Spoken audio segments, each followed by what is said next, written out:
तर 2026च्या मुंबई म्हाडा सोडते आधीच पुढच्या म्हाडाच्या लॉटरीची घोषणा करण्यात आली। पुढच्या वर्षी जानेवारी किंवा फेब्रुवारीमध्ये मुंबई मंडळाच्या घरांसाठी लॉटरी काढण्याची घोषणा जी आहे ती म्हाडाचे उपाध्यक्ष संजीव जयस्वाल यांनी केलेली आहे। 2 दिवसात गोगावलेंची रायगडच्या पालकमंत्रीपदी निवड होणार असं महेंद्र थोरवेंनी म्हटलेलं आहे। तिन्ही पक्षाच्या नेतृत्वांमध्ये चर्चेनंतर गोगावलेंच्या नावावर एकमत झाल्याचं थोरवेंनी सांगितलं।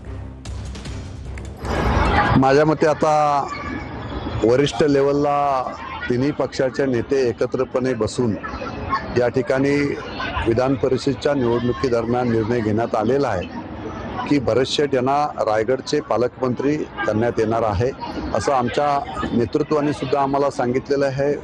मुख्यमंत्री फडणवीस साहेबांनी सुद्धा सांगितलेलं आहे आणि तटकरे साहेबांनी सुद्धा त्या गोष्टीला दुजोरा दिलेला आहे। त्यामुळे माझ्या मते या 2 दिवसामध्येच रायगडचे पालकमंत्री म्हणून भरत शेठ गोगावले यांची या ठिकाणी निवड केली जाईल। उपमुख्यमंत्री एकनाथ शिंदेंकडून तापोळा ते आहेर दरम्यान बनवण्यात येणाऱ्या आधुनिक स्टे ब्रिजची पाहणी करण्यात आली। या ब्रिजमुळे दळणवळणाचा मार्ग सोपा होणार आहे। साधारण डिसेंबरपर्यंत हा पूल वाहतुकीसाठी खुला करण्यात येणार असल्याचं त्यांनी म्हटलेलं आहे। डिसेंबरपर्यंत हा मोकळा करणार गाड्यांसाठी वाहतुकीसाठी आणि इथं वेविंग गॅलरी पण आपली डिसेंबरपर्यंत कंप्लीट होईल। वेविंग गॅलरी जी आहे ती कंप्लीट होईल डिसेंबरपर्यंत आणि वाहनही ये जा करतील आणि लोकांची गैरसोय जी आहे सगळी दूर होईल।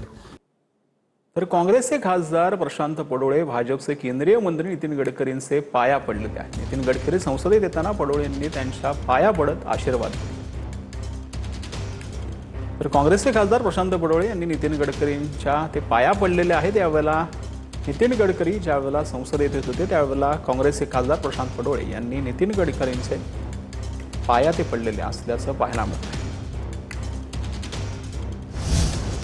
मुंबई पालिकेच्या वृक्ष लागवडीच्या जाहिरातीसाठी 5.25 लाखांच्या खर्चाचा प्रस्ताव होता असं यशवंत खिलेदार यांनी म्हटलंय। 3 मिनिटांच्या चित्रफितीसाठी 5.25 लाखांचा खर्च अयोग्य असल्याचं केलेदार यांनी म्हटलं। नविदा न काढता परस्पर हा प्रस्ताव मंजूर करण्यात आला असं केलेदारांनी म्हटलं।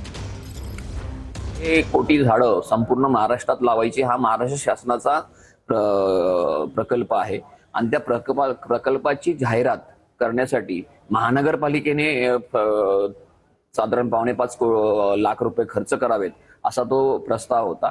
तर मला वाटतं की एका 3 मिनिटाच्या चित्रफितीसाठी 5.25 लाख रुपये खर्च होणं हे काही योग्य नाही। मग त्यासाठी मग तुम्ही निविदा का नाही आणली, टेंडर का काढले नाही, परस्पर टेंडर न काढता ही मंजुरी द्यावी असा तो प्रस्ताव होता।